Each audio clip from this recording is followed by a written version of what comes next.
halo semuanya, balik lagi di Yahanedi. Hari ini kita bakal bongkar-bongkaran salah satu momen paling dramatis dalam sejarah dunia. Siap-siap ya, karena kalian tahu sendiri, belajar sejarah itu asik loh.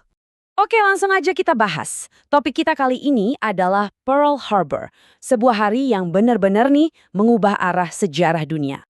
Coba bayangin tanggal ini. Pagi-pagi, jam 7.53 waktu Hawaii. Suasananya damai. Tiba-tiba langit di atas pangkalan angkatan laut itu penuh sama pesawat tempur. Kacau! Dan cuma karena satu serangan ini, Amerika Serikat langsung terseret ke dalam perang paling besar yang pernah ada. Dan dunia nggak pernah sama lagi setelahnya. Papi, ini nih yang bikin penasaran. Kenapa sih Jepang bisa senekat itu? Kayak apa yang ada di pikiran mereka sampai berani ambil risiko segede ini? Yuk kita cari tahu bareng-bareng. Oke, jadi gini. Untuk bisa ngerti kenapa serangan ini terjadi, kita harus mundur sedikit ke tahun-tahun sebelum 1941. Hubungan antara Jepang dan Amerika itu lagi panas-panasnya nih. Jadi di satu sisi, ada Jepang yang ambisinya gede banget buat menguasai Asia. Nah, di sisi lain, ada Amerika yang berusaha ngerem mereka. Puncaknya itu pas Amerika ngestop total penjualan minyak ke Jepang bulan Juli 1941. Wah, ini masalah besar. Kenapa jadi masalah besar? Soalnya, mesin perang Jepang itu hidupnya dari minyak impor. Dan sebagian besar minyak itu datangnya dari Amerika.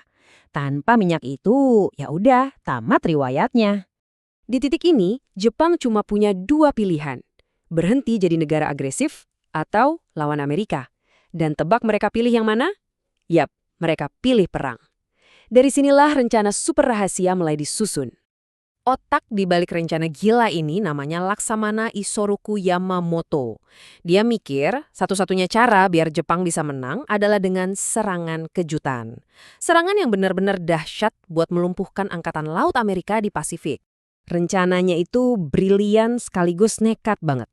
6 kapal induk raksasa berlayar ribuan mil nyebrangin Pasifik, diem-diem, tanpa ada kontak radio sama sekali. Tujuannya satu, meluncurkan ratusan pesawat buat nyerang target yang sama sekali nggak siap.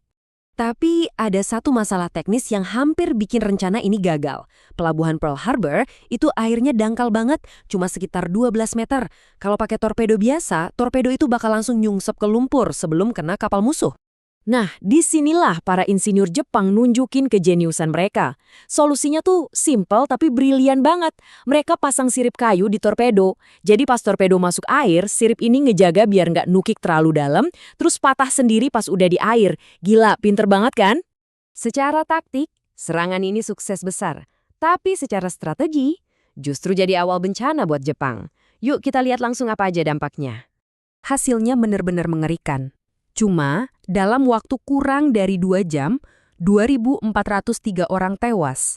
Mereka bukan cuma tentara, tapi juga warga sipil. Kekuatan Angkatan Laut Amerika di Pasifik bisa dibilang lumpuh total. Hampir 20 kapal perang mereka, termasuk 8 kapal tempur utama, hancur lebur atau rusak parah. Simbol kerugian terbesar mungkin adalah kapal USS Arizona. Kapal ini meledak dan tenggelam cuma dalam hitungan menit dan sampai hari ini masih jadi makam bagi ribuan awaknya di dasar laut. Bahkan Yamamoto, si perancang serangan, udah punya firasat buruk. Dia bilang, aku takut kita hanya membangunkan raksasa yang tertidur. Dan bener aja, keesokan harinya Amerika langsung menyatakan perang dan resmi terjun ke Perang Dunia Kedua. Tapi ceritanya belum selesai. Di balik data dan fakta, ada banyak kontroversi dan kisah-kisah luar biasa yang seringkali nggak diceritain. Salah satu yang paling ramai dibahas itu adalah teori konspirasi. Ada yang percaya kalau Presiden Amerika saat itu, Franklin D. Roosevelt, sebenarnya udah tahu serangan ini bakal terjadi. Tapi, dia sengaja membiarkannya. Teorinya gini, FDR itu butuh satu alasan kuat, satu pemicu dramatis biar seluruh rakyat Amerika setuju buat ikut perang. Jadi, apakah ini semua cuma settingan biar Amerika punya alasan? Fakta atau fiksi, sampai sekarang pun ini masih jadi misteri yang seru banget buat dibahas. Nah, selain soal konspirasi, ada juga kisah-kisah personal yang kuat banget. Salah satunya kisah dari seorang pilot Jepang bernama Letnan Fusata Ida. Jadi, pas pesawatnya kena tembak dan bahan bakarnya bocor, dia tahu nggak bakal bisa balik. Bukannya lompat atau mendarat darurat, dia malah ngasih isyarat ke temennya, terus sengaja menabrakkan pesawatnya ke hanggar milik Amerika. Aksinya ini dianggap sebagai cikal bakal semangat kamikaze yang tak kenal itu. Nah, sekarang giliran kalian. Menurut kalian gimana nih? Pengorbanan kayak Letnan Ida itu bisa dibenarkan nggak sih demi negara? Atau jangan-jangan serangan Pearl Harbor ini emang settingan yang licik? Coba deh tumpahin semua pendapat kalian di kolom komentar di bawah. Kita diskusi di sana ya. Dan pastinya kalau kalian suka dibikinin konten sejarah yang asik kayak gini, jangan lupa buat like, subscribe, dan nyalain lonceng notifikasinya biar nggak ketinggalan cerita-cerita seru lainnya.